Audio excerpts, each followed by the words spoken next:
Hi, my name is Aaron Du. I'm with a company called Vizio, and I'm going to talk for a couple of minutes here this afternoon, talk to you a little bit briefly about Vizio and our vision for the streaming media space, and I'll give you a brief demonstration of a product that we have out in the market that we're pretty excited about.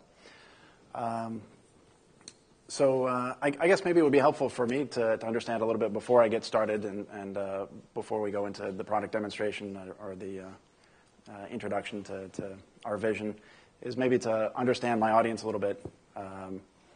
Maybe by show of hands, if there's anybody here who's not from the U.S., anybody not living in the U.S. Okay, we got a big group outside of the U.S. And anybody who's actually living in the U.S. who maybe in the last 5 years or so hasn't visited the consumer electronics department of either a Costco or a Walmart store. Anybody in the U.S. who doesn't shop at Walmart or Costco, doesn't wander into the electronics section? Okay, so a couple of folks. I'm not picking on anybody. I'm just trying to understand who the audience is here today. So a couple of folks who maybe don't go to that section of Walmart or Costco. A couple of folks outside the U.S. Not sure how many of you folks who are outside the U.S. or who maybe aren't familiar with that part of the electronics department in those stores who know Vizio. Are you familiar with Vizio? Shaking your heads, no. Okay. And anybody who's not visited those sections of the electronics department in those stores, not familiar with who is Vizio? All right. So let me give a little bit of introduction to who is Vizio. So Vizio was actually a consumer electronics company that was founded just 10 years ago. So the founder of the company, William Wang, started the company and really saw that there was a technology transition that was happening 10 years ago in consumer electronics, and there was a transition happening from traditional tube TVs to flat panel TVs, and he really saw that as an opportunity to take advantage of that technology shift, and he really wanted to go after a very large market share in consumer electronics in the TV space specifically. So he took advantage of that opportunity, and over the course of the next couple of years, from when he founded the company, he was able to get to be among the top consumer electronics brands in televisions within just a very short period of time. And actually, just as of 3 years ago, pretty much every quarter for the past 3 years, the Vizio brand in the U.S. Has been either number one or number two in terms of market share for LCD TVs. So that's a pretty significant achievement from 10 years ago, going from nothing to within 7 years of its founding, now being the number one and number two position of LCD TVs in the U.S. market. So that's kind of the quick background of who is Vizio, where we got to where we are today. So obviously it's a consumer electronics company. It's maybe very much on the consumer side, the receiving end of streaming media, and we'll get to our vision about streaming media in just a moment here. But so that's the background of Vizio. As the company grew over the last 10 years, we started obviously in the TV space, and just within the last couple of years, we started branching out into other areas of consumer electronics. So things like audio, sound bars, things like Blu-ray players, connected Blu-ray players for streaming content. Recently, tablets in the last year, PCs this year as well. And also just this summer, we've launched our first streaming player, dedicated streaming box. Just in August, we launched that. So, Vizio has grown from nothing 10 years ago to a leading, number one or number two brand of TVs in the U.S. market. Now we're really growing to become a much wider consumer electronics company. So one of the things that the company is looking at now, obviously 10 years ago, we saw a transition taking place between tube TVs to flat TVs. Now we're seeing a very important transition, a very similar type of technology transition happening from traditional media consumption to streaming media consumption. So, we want to take advantage of that technology shift as well, and really invest in the category within consumer electronics and really be successful there. And a couple of ways that we're doing that is within our TV lineup and our streaming player lineup. Within our TV lineup, our goal is to get to 100% of our TVs will be smart TVs. We've started that about 3 years ago. We first started with smart TVs with access to streaming content. We're on the way. At this point, about 50% of Vizio TV sales are now connected TVs, smart TVs. And that's really a leading position within the marketplace. There's really no other consumer electronics brand that's doing that within TVs with that share of smart TVs, connected TVs. So we're pushing to get to 100% as quickly as we can. Obviously, there's some additional cost for us to do that, but as quickly as we can, that's really kind of our goal. Now, as we go in that direction, obviously we're going to shift pretty quickly to 100% of our TVs being connected TVs and smart TVs. But it's going to take some time. It's going to take some time before the installed base of TVs in the U.S. Become 100% smart TVs. That's a huge ship to turn around. There's about 350 million TVs installed base in the U.S. So that's a huge number of TVs. And as that replacement rate of dumb TVs, dumb displays to smart TVs starts to pick up, it's still a huge ship. It's going to take an awfully long time to turn that around. So the company is not only focusing on just getting to 100% of our TVs being smart TVs and connected TVs. We want to look at all kinds of other opportunities to turn that 350 million unit installed base within the U.S. To turn those dumb displays into smart TVs. So we've been doing that for a couple of years with Blu-ray players to some extent. All of our Blu-ray players are connected Blu-ray players, streaming Netflix, YouTube, some of those basic services. Now we're seeing an opportunity as the streaming player category in U.S. Really starts to pick up. So now we're focusing on that as a great opportunity as well. And we've just launched in August of this year our first streaming player, and we'll give you a demonstration here in a second. It's a $99 product, pretty aggressive price point, pretty attractive for consumers, and a lot of capability there.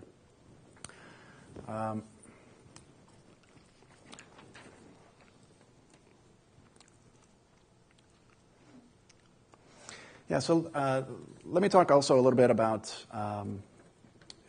our strategy for how we want to approach streaming services. We talked about wanting to turn smart TVs into dumb displays. Wanting to turn dumb displays into smart TVs, whether that's built into the TV or through a set-top box. And one of the reasons that we think it's so important for the streaming media category to take into consideration the TV device is that we look at consumer behavior and we look at how consumers consume entertainment in the home. And if you look across generations, across different age groups, still the overwhelming majority of content that gets consumed in the home by consumers is traditional TV. So there's a huge behavioral pattern that consumers have. There may be other content that is getting consumed concurrently with live TV. People are looking at their laptops, they're looking at their tablets, but still overwhelmingly the TV is still a real critical part, a real key part of how consumers consume media. So as we're looking at Vizio's strategy, as we're looking at how we entice consumers to switch some of that behavior from focusing on traditional TV content delivery from live TV or DVR, we're looking at how we can interface with that traditional behavior that they have. So if consumers are watching live TV in our smart TVs and our streaming players, we really want to overlay and interface with that content. Right? We don't want to be on input 2 or input 3 and what consumers watch every night and consume every night. We want to be right over the top of that live TV. We want to integrate as closely as possible as we can with that, and we'll see that in the demonstration here in a second, how we really try to integrate and get as close as we can to traditional TV. So I'll give you a quick demonstration of the product, and I'll walk you through a couple of the different features, and then we can go into any questions that anybody has. You had a question now? Yeah, I'm just wondering, will your little set-top box that Yeah. you're about to demo, just wondering what the strategy between that and actually working on smart TVs. I mean, is one sort of trying to lead into the other, or will one cannibalize the other, or are you just sort of hoping that they both sell really well? Yeah, I think they're both going to sell very well. Obviously, our goal is to get to 100% of our TVs being smart TV. We're about 50% today. We're moving pretty quickly to 100%. But there's that huge installed base out there. There's about 350 million TVs. And even if we switch next year to 100% smart TVs, and even if every other consumer electronics brand switches to 100% smart TVs next year, the replacement rate for TVs is 6-7 years. And you have that 350 million unit installed base. It's going to be a good long time before every TV in the U.S. is directly addressable as a smart TV. So we think there's a nice long period of time where, as people start to get a taste for smart TVs, they're seeing them in the marketplace. They don't want to get rid of their old TV, and at a $99 price point or some other even more attractive price point, it's a real easy upgrade for them to turn that dumb display that they might already have into a smart TV. Are you guys the only manufacturer that is doing both right now? Because you have Roku, which obviously is a TV manufacturer, Apple, which is the TV manufacturer. Yeah, there are a couple of the CE brands that are pretty much everyone in the TV space today does have a smart TV solution. A couple of them are dabbling a little bit in dedicated stream players. Most of them, similar to what Vizio has been doing up to this point, have been focusing on other categories like Blu-ray player, for example, to attach to the TV with some kind of limited content availability. Thanks. Yep. Okay, so why don't I just jump into the demo, and again, any questions you guys have, just signal me. So it's a little bit tough in public venues like hotels to actually get a live TV from a standard consumer cable set-top box or satellite set-top box. So I've kind of simulated that here. So you see some live video running. That's actually not live TV. It's just I've got a disc playing in the background. But you can imagine that this is the experience. Consumers watching live TV. This is, again, what in all our studies and in all our focus on consumers, this is what consumers do all the time when they're sitting in front of their 40-inch, 50-inch or larger TV. They're watching live TV. The great thing about this particular product is that it's integrated with live TV. It has an HDMI input, so if you've got your cable box or your satellite box, you simply connect that to the box, it passes through onto the TV. And at any time, I've got the Vizio remote control in my hand. I can bring up the interface, and this is a custom Vizio interface.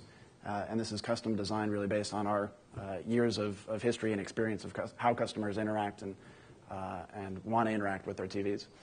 So they bring up that interface using the Vizio remote control.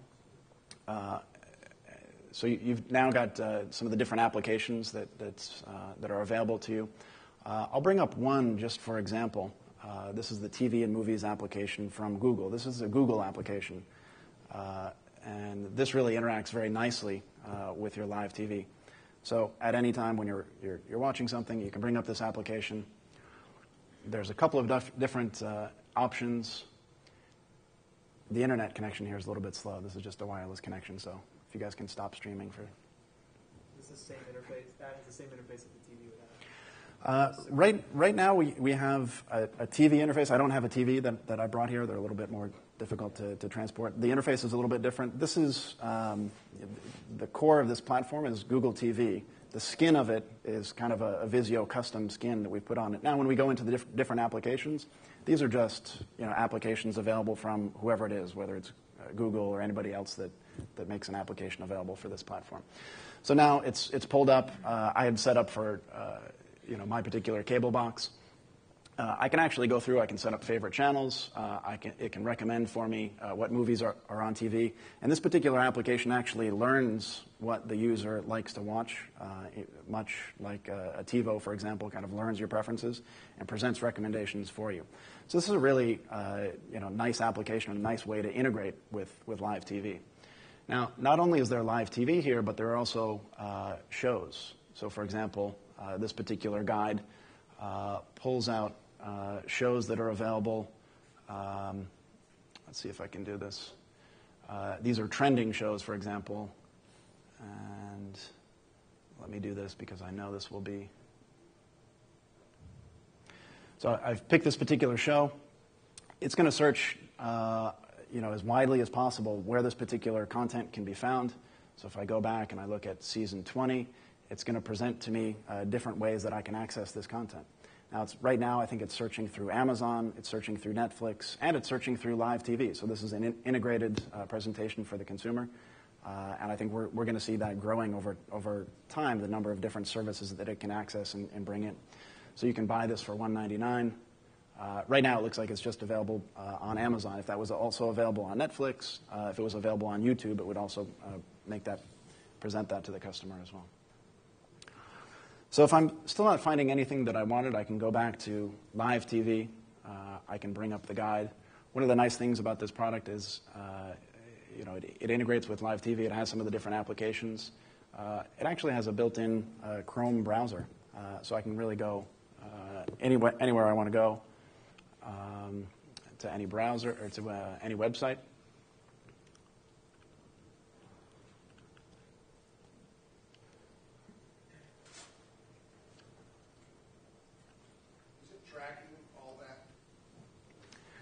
So that's not something that Vizio is tracking.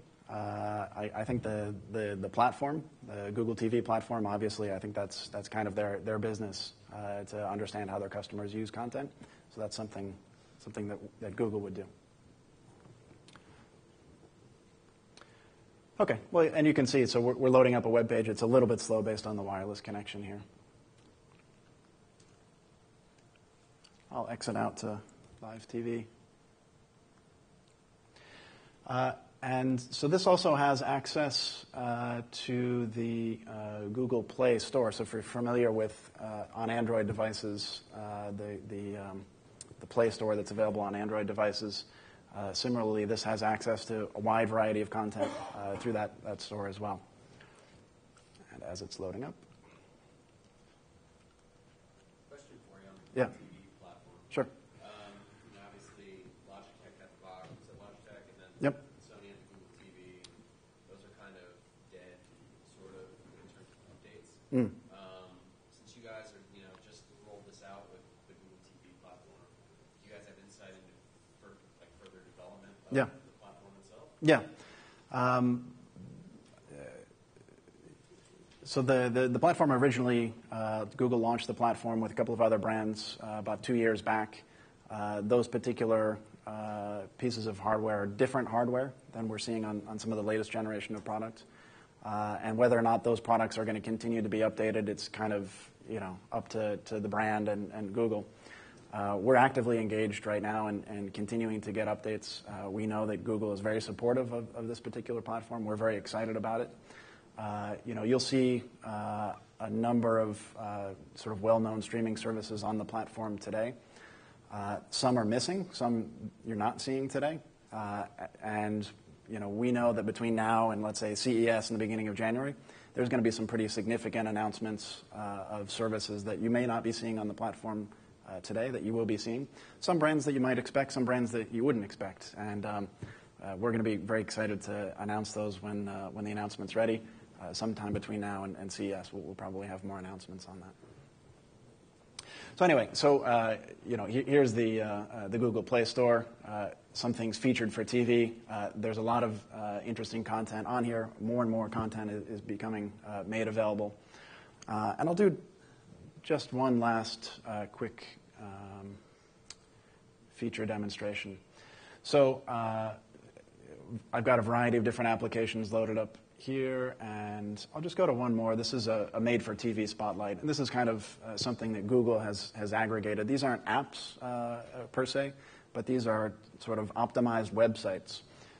So this particular directory is just kind of a quick directory of different video-centric or entertainment-centric websites that are optimized. work well on the Google TV platform. So this is another way that providers can get their content to consumers on this platform. And I think as we're getting more people into the room, the wireless connection is slowing down. It was a little bit snappier earlier. It'll come up in a second. So here it is. Here's some different things that are featured. Featured things here, TV and movies. We've got HBO Go. We've got PBS. A lot of different interesting content. So, I'll kind of wrap up here before I take any questions. This is something, that streaming media is obviously something that Vizio is very interested in.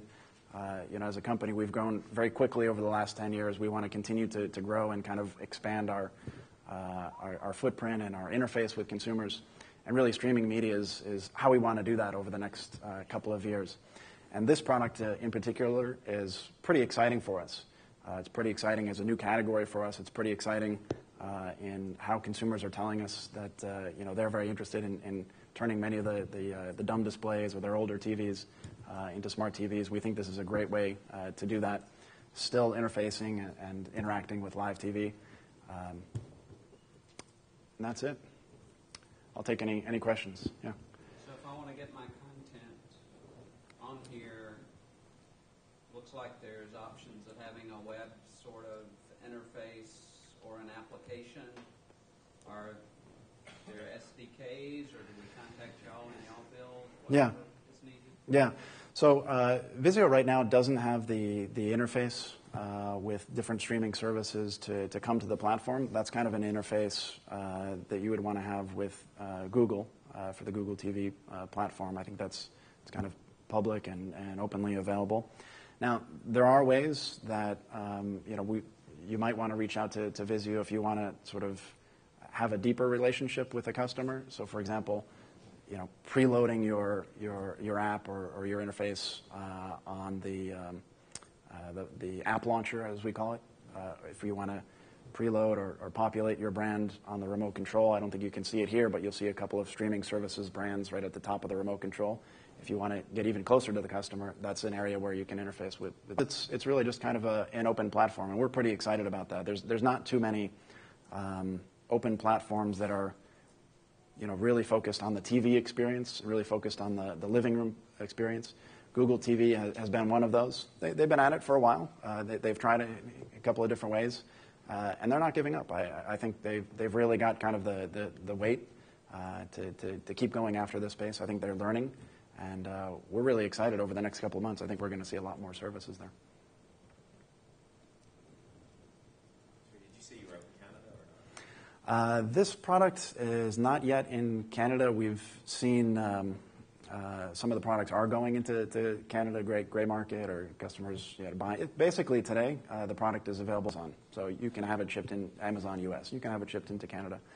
We're looking at expanding our presence from where it is just today at Amazon to other retailers, and then I think we'll look to expand internationally pretty soon. Yeah.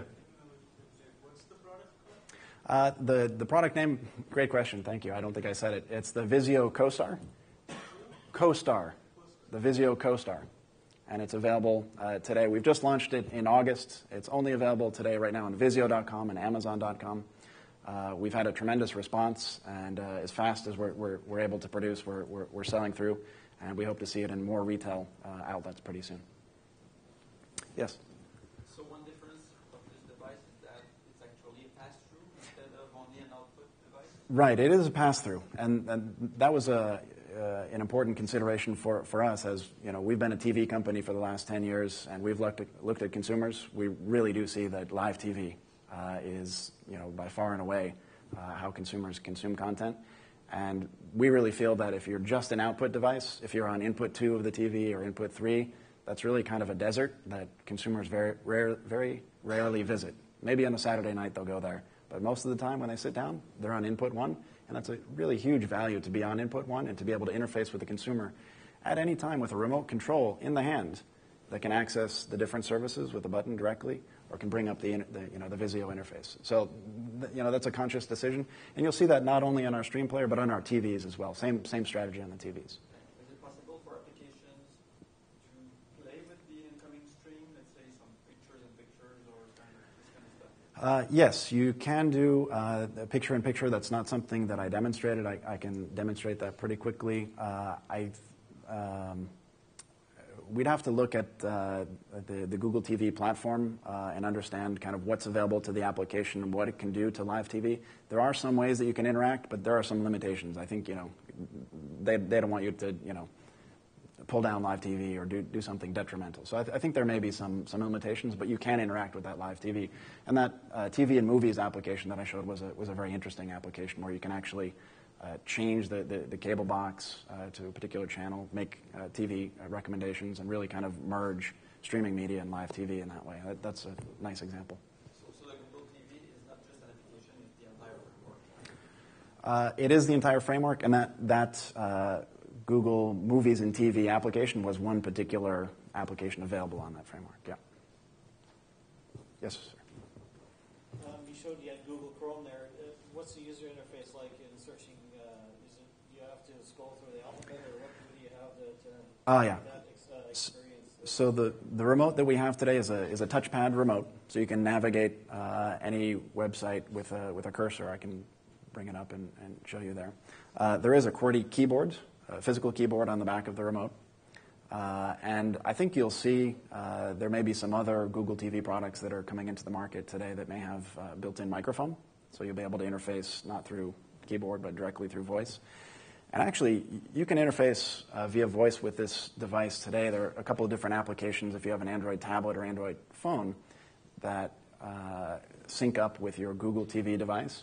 And you can actually speak and do searches through your phone or your tablet directly to the device and discover content that way. So in that case, you wouldn't even need the remote.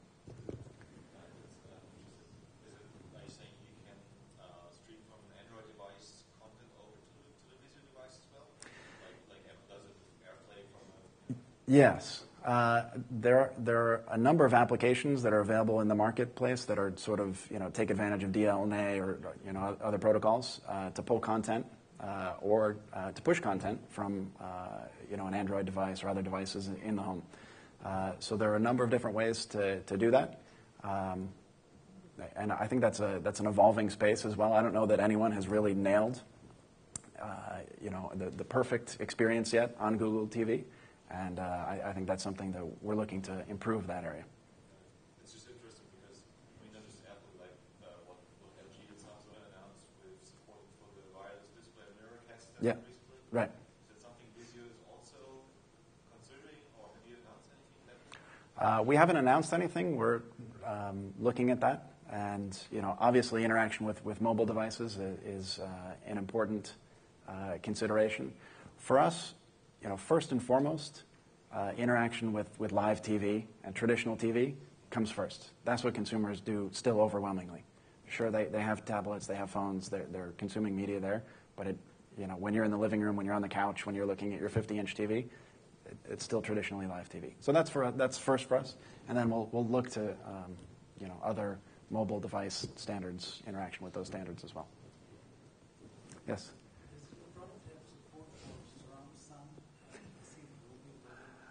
It does. You're seeing the Dolby logo because that's just, I'm playing a disc in the background to be able to simulate live TV. It's hard to get a cable box or a satellite box here in a hotel venue. But it does support pass-through of up to 5.1 channels. So there's HDMI in and HDMI out. So if your cable box has 5.1 content, it can pass through. If you're streaming from Netflix or whoever else has 5.1 content, we pass that through as well. Yeah, I'm actually passing through a Blu-ray right now because, again, we don't have a cable box here. Right now we can do a 5.1. We're not passing through a 7.1, so just 5.1. So does it block or it's producing? It doesn't block. Basically, there's a handshake with the source device, and it's telling the source device, I can support up to 5.1 channels, and it'll send it 5.1. So we don't pass through 7.1. Yes, sir. Yes. Have you seen anything? I see all the chiclets of icons and stuff as being one of the next big stumbling blocks in this platform for everybody in terms of curating content. Yeah. Across things like that. Have you seen anything about that, or people not working on that? In terms of better curating and presenting content to consumers? It seems like the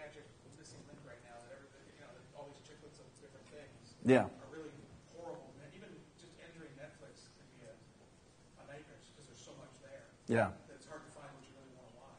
Yeah. I don't know whether people are hoping social media will do that or what, but it just seems like that's the next big magic.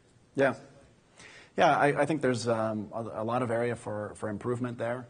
You will notice that the Vizio interface on this particular Vizio device is a unique custom skin. It's different than the sort of Google TV standard. So we think we're doing a better job of presenting that that experience to the customer. It still is the chiclet experience, and it still can get a little bit difficult. I don't know if you can see it, but there is some customization. You can set up favorite applications. You can actually set up different categories. So you can do some customization. But certainly it's an area for improvement. Well, that cross-search is great. Yeah, we like that. When you're actually using it in a home environment with live TV, it works really, really nicely. Okay. So maybe just one or two more questions. Is this a competitor for the live stream review, or is this a different product? It would be a competitor. I don't think that product is in the marketplace actively. There may be a little bit left. In terms of feature set, it's really the latest and greatest for Google TV. We think we have a much better remote control experience. We think we have a much better user interface experience, and we think we have a much better price point. We're at below $100. And when we look at the category and we look at some of our competitors, really our main competitors in this space today are Apple TV and Roku. And those are, frankly, they're input 2 and input 3 devices. They're their own closed little worlds that don't interface with live TV. So I think we're really excited about the opportunity to have this type of product at that price point with that capability. Okay, Dust. How do you frame that pretty much everything you show us here is going to be, it's not going to be a hardware device. It's going to be everything in smart TVs that they come out with the processing power. Yeah. I've seen the demonstration with these and Sony TVs in January are coming out with another company's the software application that you do exactly what you're showing. Yeah. We're excited about that opportunity. I think I don't know if you heard from kind of the beginning of when I was speaking. Really, the Vizio has been at the leading. We've been a leading brand in terms of delivering smart TVs to consumers. We're almost at 50% today of our smart TVs or of our TV sales in the U.S. are smart TV. That's ahead of anyone else. We want to continue to embrace that as quickly as possible. This technology will get integrated in TV over time, but again, the huge installed base of TVs that are out there, it's going to take an awful long time to turn that big ship around. So we've got a little while to attach, and then we think that category is going to continue to grow and evolve as the technology grows and evolves very quickly. It's a lot easier for consumers to go out and replace every couple of years a $100 box than it is to replace a 60-inch TV off their wall. Once you put that up there, you've made that investment. You probably want to keep it up there for a good 5-6 years. So we think that the opportunity for stream players and smart TVs is going to exist for a nice long time. This particular technology step, yes. The category itself, I think we're going to see it continue to evolve as rapidly as the technology evolves. So we're pretty excited about it. Okay, so I think I've taken up my half hour, so thanks very much, everybody. Really appreciate it. Thank you. Hello, everybody. My name's Jeff Varnell. I'm the EVP of Business Development at Livestream.com. I'm not sure how much you guys know about Livestream.com. We're a company founded in 2007.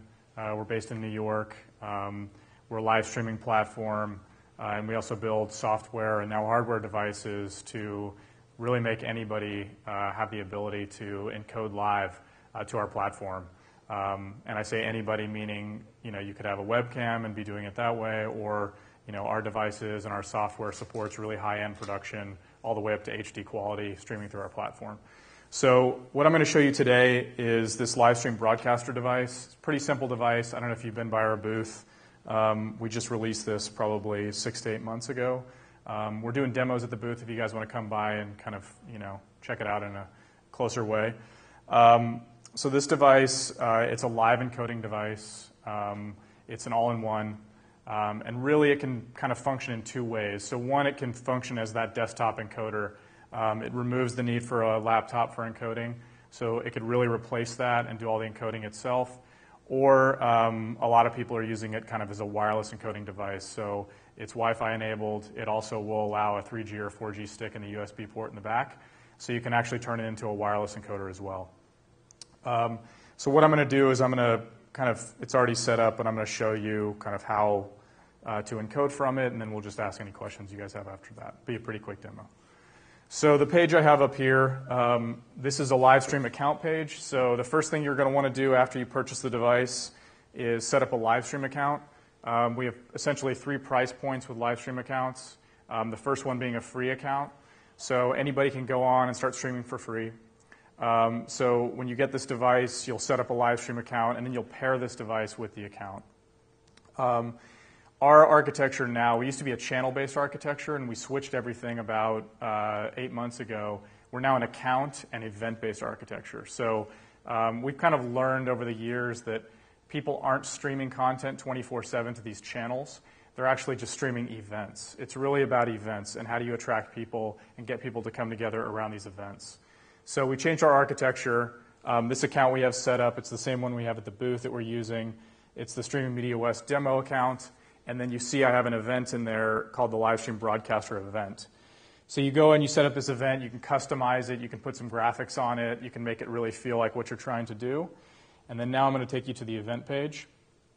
So on this event page, this page can be customized with graphics and things like that on the sides. That picture up there on the upper left-hand corner, that's like an event poster for this event. And this page does basically 2 things. One, it's the live video page. So nothing's live right now, so you're not going to see any content flowing through this page. But the other thing that it can do is it's a live blogging page. So I posted a few things before we got started. I posted some pictures.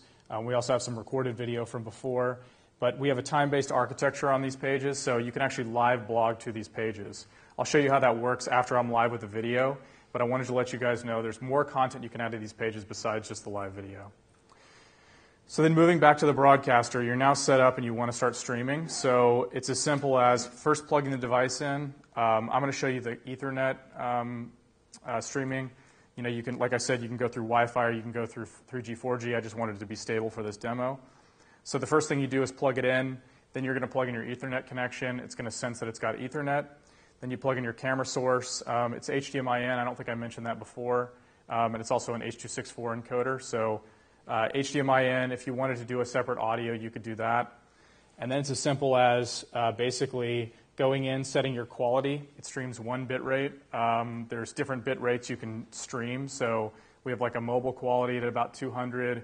We have what we call a normal quality at about 440. Medium quality is like 640. High quality is about 1.7. And then what we call HD is 2.3 megabits per second. So you set that quality. And then it's as simple as going live. It's asking me if I want to notify my followers. I'm going to say no. And then it's going to start up the stream. So when it starts up the stream, you'll see our video player initiates. It basically takes over kind of the page. There's a buffer window here. We're now on HLS technology, so we build up about a 20-second buffer, and that allows for DVR functionality and things like that. So in about 15 to 20 seconds, you're going to see the live stream come through, and then I can talk more about that. Mentioning HLS, this device only does a single bit rate, but we have other encoding products that allow you to send multiple bit rates into the video player, and then the video player acts as an adaptive bit rate player. So now we're live. This is the feed coming from the camera. This is normal quality, so this is 446 kilobits per second. And then just showing you a little bit about this. It's not the best representation of my screen right now, but I can at least show you kind of some of the functionality. So one thing is the new video player we built, it's a chromeless video player. We wanted to make it a very clean video player. If you have our premium account, you can actually take this video player and embed it on your website for people to go watch the streams there. But on our website, you'll see it's a chromeless video player. When you roll over the video player, that's when you get the controls. You've got a full screen, a share button, and a like button.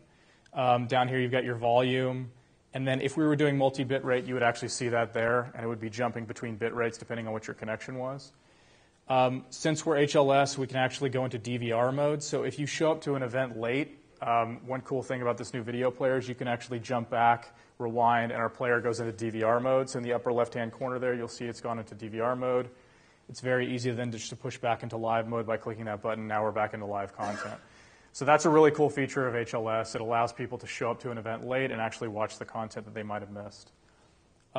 Over here, this is our chat box. So if I wanted to go in and say something, I can type in real time. And there's my comment. So this is where people are chatting and actually interacting around the content. And then as you scroll down the page, like I said, here's all the blog posts. You'll notice that the video player actually becomes a thumbnail in the upper right-hand corner. You can continue to follow along on the live content, even if you want to check out some of these blog posts. So if I wanted to go into one of these and actually make a comment, I can go in there and do that as well. And there's that. The other feature I wanted to show you of these pages is, so we're live with content. I wanted to show you how you can live blog from our iPhone application. So iPhone and Android application, you can actually post from this. So if I'm a producer on the ground, let's say, someone's handling the live streaming and I'm going to go out and add some more content, I can actually just go in here, go through the app, take a photo of anything.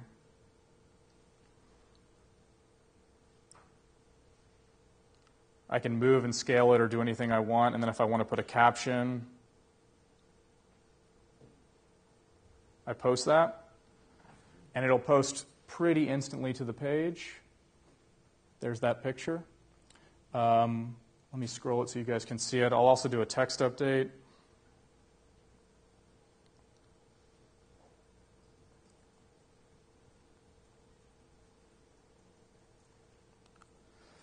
So if you wanted to ask your user base where are you watching from, they could then go in and start commenting, telling you where they're watching from, kind of creating a more social environment around this experience.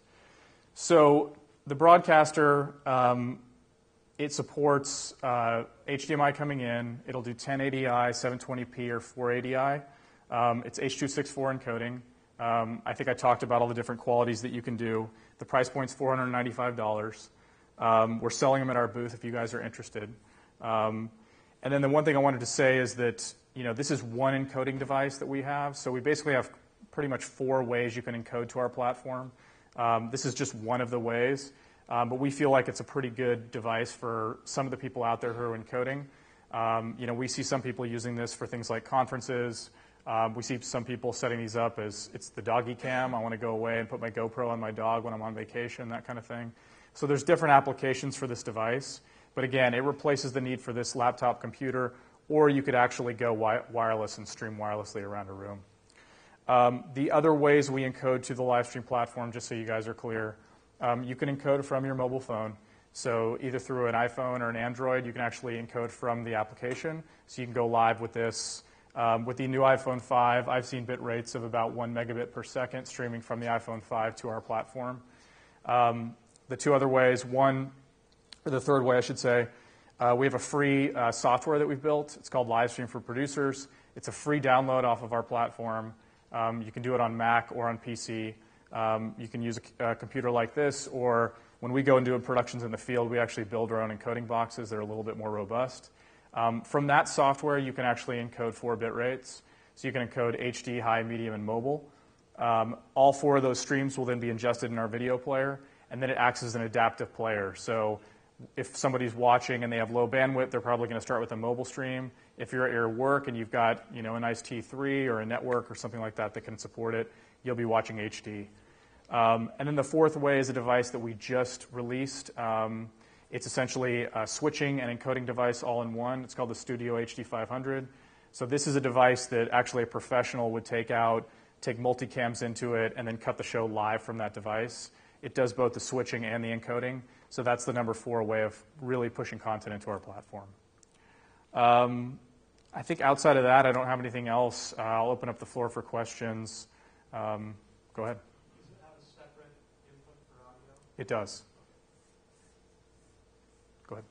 So do you have to use the Livestream Broadcaster website as the end user platform for them to see video? Can you embed this in your own website? You can embed it. So those 3 account configurations that I talked about. So I'll be clear to everybody in the room how those work. So totally free account. You buy a broadcaster, you just want to start broadcasting, or use your iPhone and you just want to broadcast something. Users go to Livestream, and they get a little window that says, if you want to watch this content, you just have to sign up to Livestream. And people do that by connecting with Facebook. It's a really quick process. That's the free account. $49 a month. You can go. You have to direct people to Livestream to watch, so your custom page on Livestream, and people don't have to sign up. So they can go there, they can watch. That's $49 a month, unlimited streaming, ad-free. And then $3.99 a month is when you can take the player and embed it somewhere else. But again, that's unlimited streaming, totally ad-free. Unlimited streaming off your servers at Livestream or our servers. So our new platform is built off the Akamai HDNet toolset. So you're actually streaming to a local publishing point, and Akamai is handling all of the streaming. Thanks. Yep.